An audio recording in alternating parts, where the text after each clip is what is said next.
So eto mga sangkay, meron pong isang vlogger. Ito po ay DDS vlogger na kung saan nung nabisto ng mga sangkay ng INC, ng mga kapatiran po sa Iglesia ni Cristo, abay, nilaglag po si Duterte.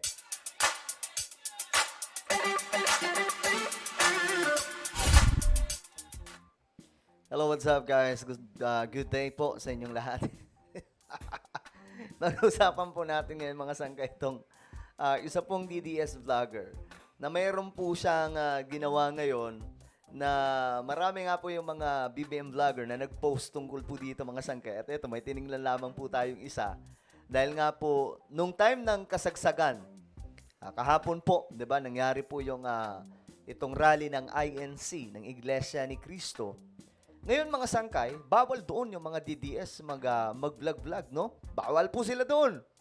Kaya nga lang, may mga mapilit po talaga mga sangkay. Ngayon, may isa pong nag-vlog doon na doon mismo sa kahabaan na mga dumadaan po yung mga DDS, itong mga Iglesia ni Cristo, members. Ngayon mga sangkay, ito po ang nangyari. Nung nabisto na po siya, na isa po siyang DDS vlogger, nung nabibisto na po, abay, dininay niya po. Ganong kalupit. Yan po ating aalamin na pag-uusapan ngayon. But anyway guys, before tayo magsimula, paki-subscribe po muna yung ating YouTube channel. Tayo po ay tayo po mga sangkay ay 1.4 million subscribers na. Ayan po. Sa mga hindi pa po dyan nakakapag-subscribe, ano pang hinihintay nyo? Makikita nyo po mga sangkay yung subscribe button sa baba ng video na to. I-click nyo lamang po yung subscribe. I-click nyo po yung bell at i-click nyo po yung all. At sa mga nanonood naman po sa Facebook, syempre, follow nyo po sa Facebook page, yung ating page mga sangkay. So, eto nga po ang nangyari. Diretso na po tayo, no? Ito po yung video, mga sangkay, na kumalat. Okay? Kumalat po ito. DDS vlogger, hello po. Ewan ko bakit ganito. Ang nag-post po na ito, mga sangkay, si Takero Miyamoto. Ngayon, may mga comment na dito mga sangkay kung sino yung taong to. Hindi kasi kita yung mukha eh. So, dito sa video, hindi kita yung mukha. Naka-video lamang po siya dito sa mga kapatiran ng Iglesia ni Cristo. Ngayon, nung nabisto na siya, ito po ang pangyayari mga sangkay. Tingnan po natin. Hello po!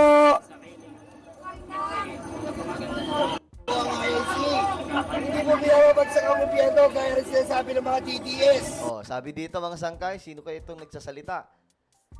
Malamang, hindi ko alam kung kapatiran to ng iglesia, pero sabi niya dito, panoorin po muna natin ang buo, no? Dire-diretso. Hindi po pinapabagsak ang gobyerno gaya rin sinasabi ng mga DDS. Wala po katotohanan yun. Ayan, basahin pa natin yung mga nandyan sa... Wala po katotohanan po ang mga sinasabi ng mga DDS. Sir, hindi po kami DDS, nandito rin po kami para makiisa lang din po. Oh, Baka pwedeng konti, kahit konti lang sir. Pareho naman tayo nagbablog sir. wala naman ako tinutukoy eh. Wala akong tinutukoy, pre. Wala nga po, Naapektuhan ka. hindi kami na-apektuhan sir. Konting hina lang kasi nagsasalita rin kami. Wala na problema, magsalita ka rin. Ayan, magkaisa, huwag mang-isa. Pagkakasundo, hindi pagkakagulo. Pre, Wala, dito lang. saan ka ba? Dito, sa akin sir eh. Oo. ito po yung DDS vlogger, ito naman po yung Nyolo. So, dito mga sangkay, parehas sila nagbablog. Kaya mo ako, nakita mo ba ako? Freedom of speech to eh. Magsalita ka rin ng ano. Okay sir, okay sir. Naapektuhan kayo. Hindi kami na-apektuhan sir. O yan o. Problema ilot na si... Okay, balikan po natin. Ito po yung time na nilaglag po niya si Tatay Digong. Alright? Wala po talaga mga paninindigan ata itong mga to eh. Hello po! Yan. Sabi po ng isang vlogger, yan po ang INC. Hindi ko alam kung BBM vlogger to or neutral or isa pong kapatiran sa iglesia. I don't know. Hindi ko kilala mga sangkay. Alam niyo naman tayo. Hindi po tayo masyadong sa mga... hindi po natin masyadong kabisado ngayon yung mga vloggers. Sa dami pong yung ng mga nagbablog ngayon. Mapa-entertainment, politics at marami pa pong iba mga sangkay. Dami. So, ang hirap na pong hulaan. So, So may mga ilan nakilala po natin sila Coach Jarrett, Takera Miyamoto, Mark Ramos, Mike Cervera, Banat Bay, Maharlika, sino pa ba? Mga Mike Abe, basta yung mga yan, mga kilala po natin. But may mga vlogger ngayon na bago na hindi ko na po masyadong kilala, no? Ewan, but I salute sa lahat po ng mga vlogger, no? Alright, eto na, tuloy po na tayo mga sangkay. DDS, hindi ko alam magkatabi ba ito sila o magkalayo, pero ito nga, nagtatalo na. Binuking nitong Ninyolo, itong isang DDS vlogger, then dito daw po dininay. Ito, yan po ang INC, sabi po ni Ninyolo. Hindi mo pinapabagsak ang gobyerno kahit Sabi po niya, mga sangkay, yan po ang INC, hindi po pinababagsak ang gobyerno. Oh, yan daw po yung INC, hindi po pinababagsak ang gobyerno. mo pinapabagsak ang gobyerno kahit Gaya ng mga sinasabi ng mga DDS. So, dito na mga sangkay nagkabukingan. Ngayon tingnan po natin itong DDS vlogger. sinasabi ng mga TDS. Wala po katotohanan yun. Wala pong katotohanan yun. Sabi po ng isang vlogger mga sangkay. Ayan, basahin Sabi naman ng isa, DDS vlogger, ayan, basahin pa natin yung mga andyan sa... pa natin yung mga nandyan sa... Wala po katotohanan. Sabi naman ni Ninyolo, wala pong katotohanan ang mga sinasabi ng mga DDS. Po ang mga Kasi mga sangkay, ang minapakalat nga po nitong mga DDS, yung mga taga-INC daw po, pababagsakin na yung gobyerno ni PBBM. Nakikita ko nga po yun, kahit po yung mga kaibigan kong vlogger, yung kanila pong mga caption doon, may kinakabahan na, ayan na, kakalampagin na si BBM, pababagsakin na. Well, ang mga sangkay,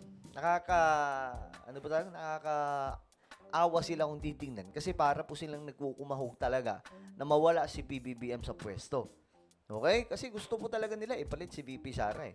sinasabi ng mga TDS. Sir, Ayun. Sabi niya, sumagot na, sir! Ayan na, sumagot na po yung DDS vlogger. sir, hindi po kami DDS, nandito. Ito yun mga sangkay, hindi po kami DDS. Sabi po niya dito. Asa na ba yun? Sir, Sir, hindi po kami hindi po kami DDS. Dininay po yung pagiging Duterte supporter. Pambihira, walang paninindigan eh, no?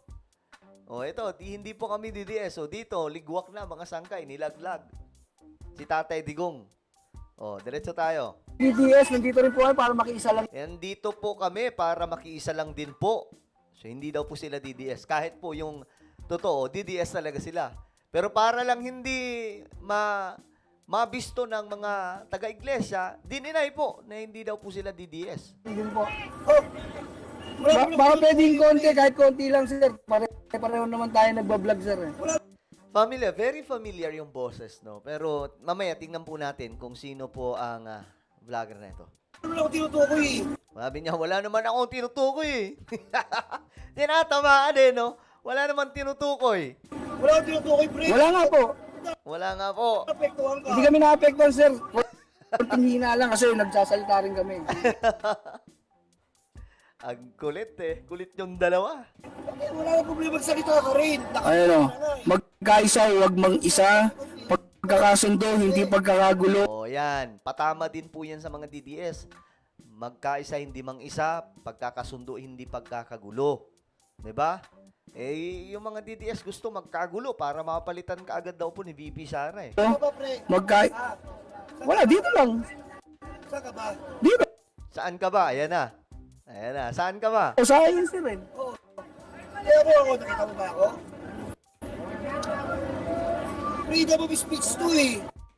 Magsalita ka rin ng ano. Okay sir, okay sir. Naapektuhan kayo. Hindi kami na-apektuhan sir.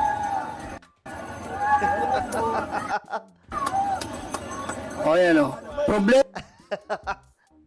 Okay, ngayon tingnan po natin kung sinong taong to. Wait lang. Litan lang po natin. Tingnan po natin kung sinong vlogger na to. Kasi andito po ata eh. Ayan. Ayun. Sabi dito ni Takero, hulaan nyo nga. Sinong vlogger ang kausap ni Nyolo dito? Sino ba si Nyolo? Wait na. Mahanap nga sa page, sa YouTube. Nyolo. Ay, hindi. Mamaya na. Diretso na tayo. Ito. Ito yung mga nag-comment. Pinagkanulo daw po si Digong dahil hindi daw siya Pinagkanulo, si Digong hindi daw siya DDS nung kinumprunta. Sabi na naman dito kung sino ito, old school Pinoy. Nyolo pa rin kami. Sino ba? Meron pa bang comment? Wala na eh. So, ito mga sangkay. Maraming comment na. Bakit tayo lumabas dito? News. Ito. Most relevant. Ayaw lumabas eh, no?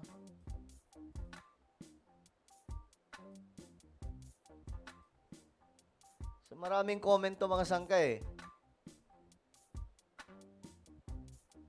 Okay, so, ayun nga po. Dininay si Tatay Digong ng isa pong vlogger na sa side po ng mga DDS. Nabisto lang mga sangkay eh. Ang kukulit kasi. Well, ano bang inyong opinion? Just comment down below. Meron po tayong isang YouTube channel. Ito po ay Sangkay Revelation. Hanapin nyo po ito sa YouTube, guys. Dito kasi nag-upload po tayo ng mga video na kapupulutan po ng kaalaman at aral mga sangkay. So magaganda po yung content na ginagawa natin dito patungkol po sa mga nangyayari sa ating mundo na nakasulat po sa Biblia. Alright, so ako na po ay magpapaalam. Mag-iingat po ang lahat. God bless everyone.